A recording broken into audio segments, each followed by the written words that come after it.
Sebab tu memang kadang-kadang ada dalam bahasa-bahasa kita atau simbol-simbol kita ni yang menjadi simbol Yahudi, yang menjadi bahasa-bahasa yang Yahudi mainkan. Itu memang hobi dia dari dulu. Dan simbol-simbol, Yahudi suka bermain dengan simbol-simbol. Antaranya simbol mata satu, itu simbol Dajjal. Kan? Ada simbol, macam-macam simbol-simbol dia punya logo sendiri Zionis, ada segitiga. Kan? Itu segitiga Bermuda, tempat Dajjal. Kan? Dia ada simbol-simbol, dia suka main dengan simbol-simbol. Jadi memang ada sesetengah simbol yang memang ada maksud dan tujuan bagi kaum Yahudi. Baik. Jadi contoh lain perkataan yang orang Yahudi duk main satu ketika pernah diajarkan kepada mereka supaya melafazkan kalimah hittah. Hittah ni maknanya dalam bahasa dia maksudnya istighfar lah, disuruh istighfar, astagfirullahaladzim dalam istilah kita, tapi dia dengan kalimah hittah. Kemudian kaum Yahudi main-main, dia sebut hintah. Jadi dia suruh hittah, hittah, hittah, dia baca hintah, hintah, hintah. Hintah makna apa? Biji gandum. Jadi dia punya zikir suruh minta ampun, dia pergi biji gandum, biji gandum, biji gandum. Itu dia main-main. Jadi jangan main-main dengan bahasa. Memang Yahudi suka main-main bahasa. Jadi keadaan ini, Yahudi tu main-main dengan Nabi SAW, nak mempermainkan Nabi. Jadi Nabi SAW sebagai manusia yang ada prinsip dan pendirian, itu Nabi tak diam saja.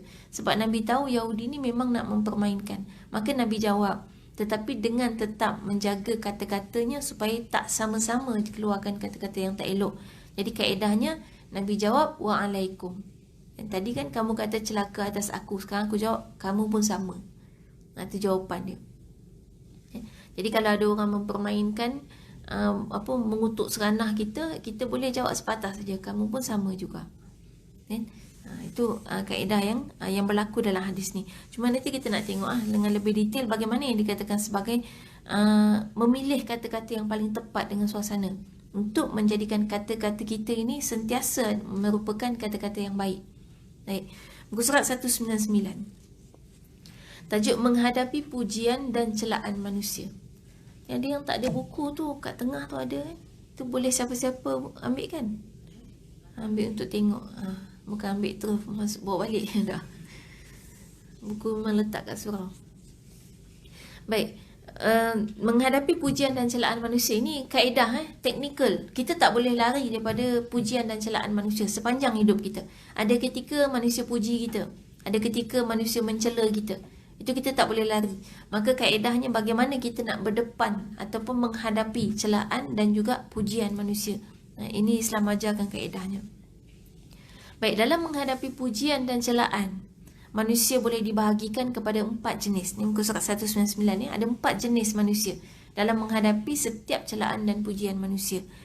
Baik, jenis yang pertama, manusia yang membalas kembali apa yang dikatakan kepadanya.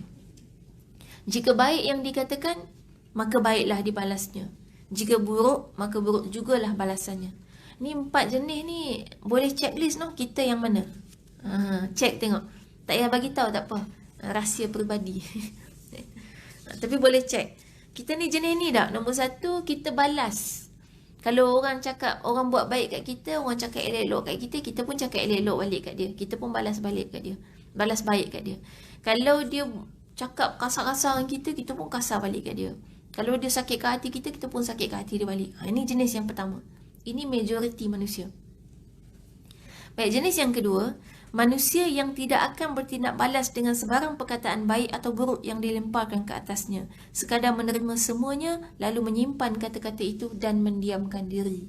Ni absorber. Dia serap je. Pernah jumpa tak? Ni jarang ada, tapi ada kan? Muka pejabat ni ada.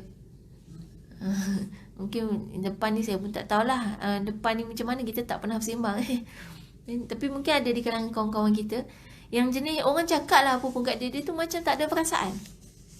Senyap je. Dia tak balas balik. Orang kutuk-kutuk sumpah seranah dia pun, dia relax je. Orang puji-puji dia pun tak terangkat pun. Macam tak ada apa. Kan dia ni ada perasaan ke tidak, kita tengok. Tapi ada orang yang macam ni. Dia serap semua. Dia tak ada apa-apa tindak balas. Kalau ada kawan yang macam ni, cuba tengok cenderung orang akan buat apa kat dia. Bully.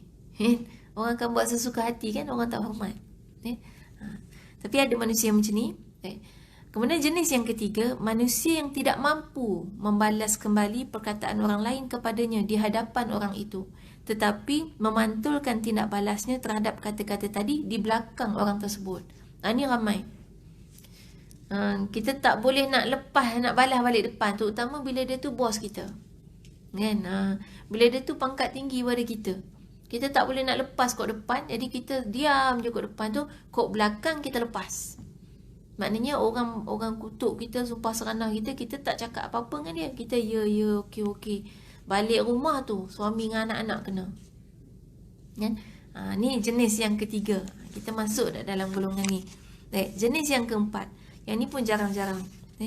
Manusia yang membalas setiap kata-kata yang buruk dengan kata-kata yang baik, benar dan tegas di sisi Allah. Ini yang paling susah nak jumpa. Kan? Jadi dia balas. Sebenarnya yang terbaik yang balas. Cuma balasannya tu macam mana? Balasannya adalah dengan kata-kata yang baik, benar dan tegas. Ini yang terbaik. Tapi memang susah nak jumpa yang ni. Cuma kita sekarang proses nak belajar yang nombor 4. Nombor 1, 2, 3 tak payah belajar. Itu asli dah ada. Asli semula jadi dah kat kita. Tak payah belajar. Nombor 4 ni yang susah nak belajar. Dan kita nak belajar yang jadi golongan yang nombor 4 ni.